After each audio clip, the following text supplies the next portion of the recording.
मैं कई बार बवाना आया, खासकर जय भगवान जी के चुनाव में और उसके पहले वाले चुनाव में। और सारे बवाना वासियों का एक ही मेरे से बार बार निवेदन होता था कि ये लड़कियों का जो स्कूल है, ये स्कूल बहुत ख़राब है जी, टूटा फूटा स्कूल है, इसको ठीक करा दो। और मैं वादा करके गया था कि इस स्कूल को ठीक कराएंगे। आज वादा डबल पूरा हो रहा है। आपको एक नहीं दो स्कूल मिल रहे हैं। एक है स्कूल ऑफ स्पेशलाइज्ड एक्सीलेंस, जो कि इतने शानदार हैं। दिल्ली के अंदर 30-35 ही हैं। कितने हैं स्कूल ऑफ 35 स्कूल हैं। उन 35 में से अब एक स्कूल बवाना में बन गया।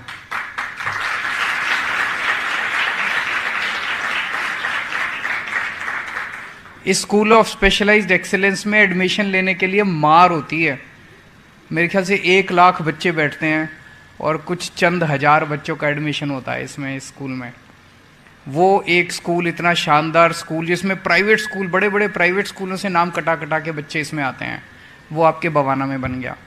और दूसरा जो लड़कियों वाला स्कूल था, लगभग 850 बच्चियाँ पढ़ती हैं, जो टूटी फूटी बिल्डिंग थी, अब वो थोड़े दिन इसी बिल्डिंग से चलेगा।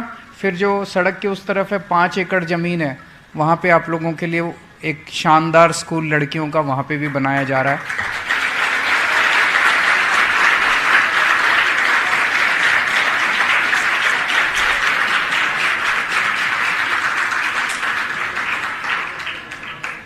तो मैं वादा एक स्कूल का करके गया था, दिए 2 स्कूल।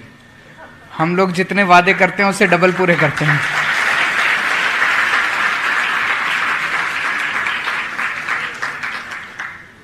मुझे आज बेहद खुशी है। मैं अभी पूरा स्कूल घूम के आया। इतना शानदार स्कूल, इतना शानदार स्कूल। क्या लाइब्रेरी है, देखिए आप लोगों ने बच्चों। मैं हमेशा कहता था कि मेरे को इस देश ने बहुत कुछ दिया है। मैं अच्छे स्कूल में पढ़ा, अच्छे कॉलेज में गया, आईआईटी खड़गपुर में गया। आईआईटी खड़गपुर में जब मैं पढ़ता था, मेरी 32 रुपये ट्यूशन फीस होती थी महीने की। उन दिनों में 32 रुपये तो कुछ भी नहीं होते।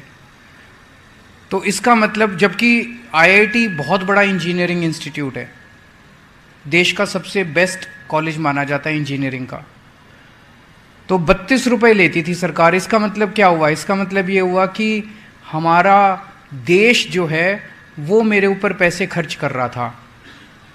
मुझे इंजीनियर बनाने के लिए देश ने पैसे खर्च किए। आज मेरा फर्ज बनता है और मैंने ठाना है कि जो इतनी अच्छी शिक्षा देश ने मेरे को दी, उससे भी अच्छी शिक्षा मैं अपने बच्चों को दूं। अपने दिल्ली के बच्चों को जैसी शिक्षा मेरे को मिली, उससे ज़्यादा अच्छी शिक्षा मैं बच्चों को दूं। तो मैं आज आपको पूरी विश्वास के साथ बता रहा हूं कि जैसे स्कूल में मैं पढ़ा था, मैं हिसार में पढ़ा था, हिसार में जिस स्कूल में पढ़ा था वो सबसे अच्छा स्कूल था हिसार का। जिस स्कूल में मैं पढ़ा था उससे ज़्यादा शानदार ये स्कूल है। आपका जो स्कूल बन के तैयार हुआ है, हमारे यहाँ ऐसी लाइब्रेरी नहीं थी। यहाँ देखो सारे एयर कंडीशन लगे हुए हैं इस हॉल के अंदर। कभी सुना था सरकारी स्कूलों में एयर कंडीशनर भी लगते हैं? कभी नहीं सुना था।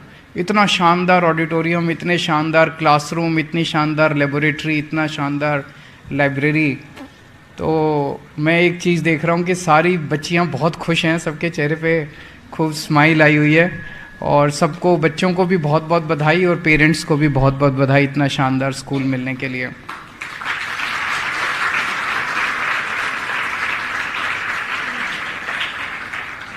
मैंने कई देशों को स्टडी किया।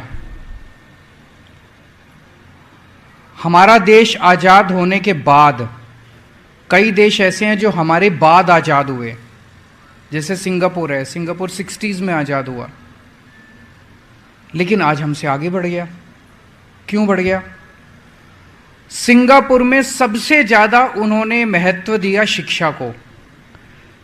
बाकी सारी चीज़ें, उन्होंने कहा कि बाकी सारी चीज़ें हो जाएंगी, सड़कें भी बन जाएंगी, पुल भी बन जाएंगे, सब हो जाएगा। अगर हमने अपने बच्चों को पढ़ा दिया तो एक पीढ़ी के अंदर देश से गरीबी दूर हो सकती है। कैसे? जब हम अपने बच्चों को अच्छी शिक्षा देते हैं। मैंने कई सारे उदाहरण देखे हैं पिछले कुछ सालों के, जब से दिल्ली में आम आदमी पार्टी की सरकार बनी, हमने शिक्षा पे ध्यान देना चालू किया।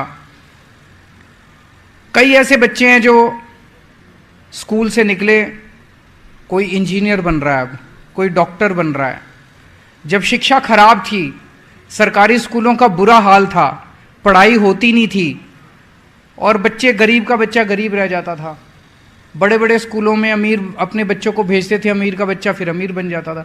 अब गरीबों के बच्चे, इतने सारे एग्जाम्पल्स हैं, गरीबों के बच्चे, कोई डॉक्टर बन रहा है, कोई इंजीनियरिंग में जा रहा है, कोई वकील बन रहा है, कोई कुछ बन रहा है, कोई कुछ बन रहा है। सोच के देखो, एक बच्चा जो सरकारी स्कूल से निकल के, जैसे एक प्लम्बर है, मैं देख रहा था, वो बेचारा 8,000 रुपये महीना कमाता है। उसका बेटा सरकारी स्कूल से निकल के पढ़ाई करके और उसका कंप्यूटर साइंस में एडमिशन हो गया एक आईआईटी में, जहाँ से मैं पढ़ा हूँ, वहीं पे उसका एडमिशन हो गया आईआईटी में, कंप्यूटर साइंस में। अब जब उसका बच्चा निकल के जाएगा, स्कूल से निकलेगा, तो उसको कम से कम 2.5-3 लाख रुपए महीने की तनख्वाह मिलेगी। उसके पिताजी 8,000 रुपये कमाते हैं और उसको मिलेगी 2.5-3 लाख रुपए महीने की तनख्वाह। तो एक बच्चे का तो परिवार की गरीबी दूर हो गई, हुई कि नहीं हुई? ऐसे अगर हमने सारे बच्चों को अच्छी शिक्षा दे दी, तो एक पीढ़ी के अंदर जब ये बच्चे बड़े होंगे तो ये अपने अपने माँ बाप की, अपने अपने परिवार की गरीबी दूर कर देंगे। तो सोच के देखो, जब 1950 में देश आज़ाद हुआ था, अगर हम केवल एक ही काम कर देते उस टाइम, पूरे देश के अंदर, बाकी सारे खर्चे बाद में कर लेते, एक खर्चा कर देते, सारे देश के सारे सरकारी स्कूल शानदार बना देते।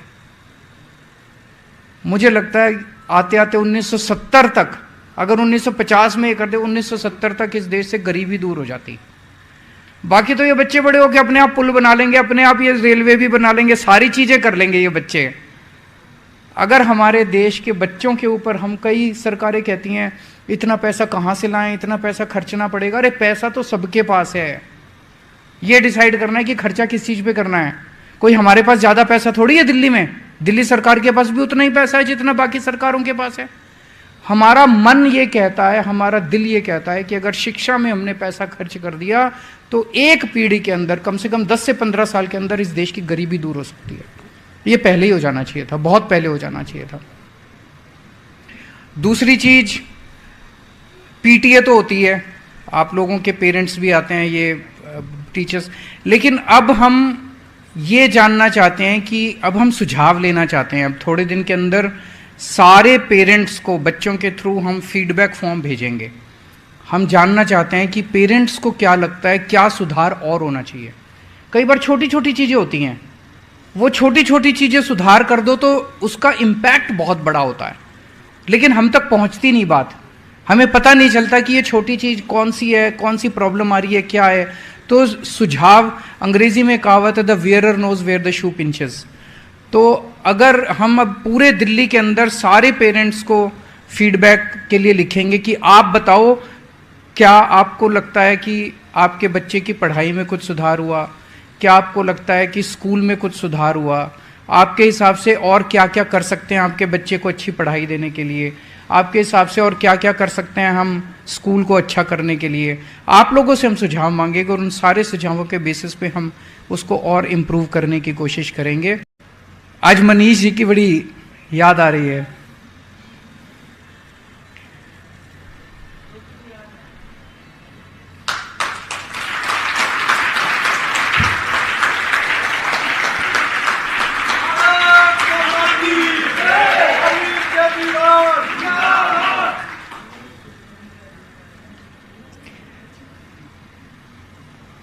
ये उनका सपना था।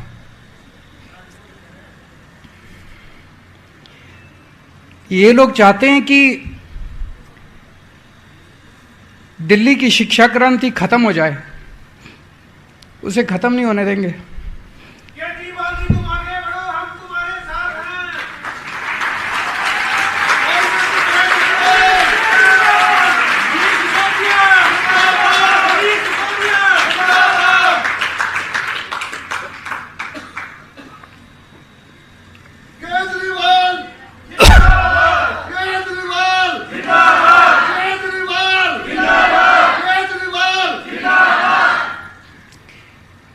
मनीष जी ने इसकी शुरुआत की थी।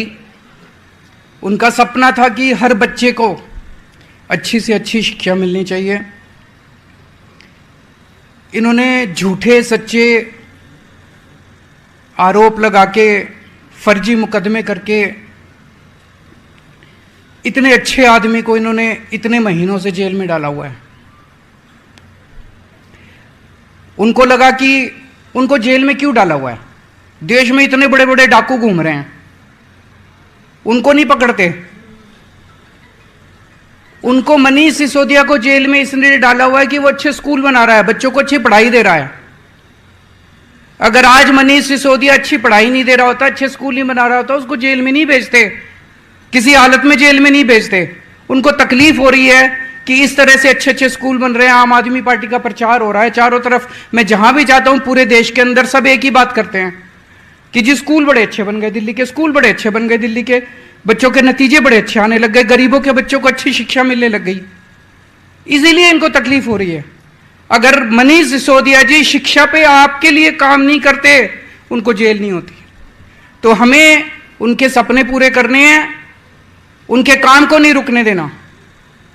बड़ी जल्दी वो बाहर आएंगे, मुझे पूरी उम्मीद है। सच्चाई कभी हार नहीं सकती, भगवान साथ देता है। जो लोग सच पे चलते हैं उनका भगवान साथ देता है, वो जल्दी बाहर आएंगे और इस यात्रा को आगे बढ़ाएंगे। लेकिन जब तक वो अंदर है, हमें और दुगनी स्पीड से शिक्षा के क्षेत्र में काम करना है और बच्चों को अच्छी से अच्छी शिक्षा देनी है।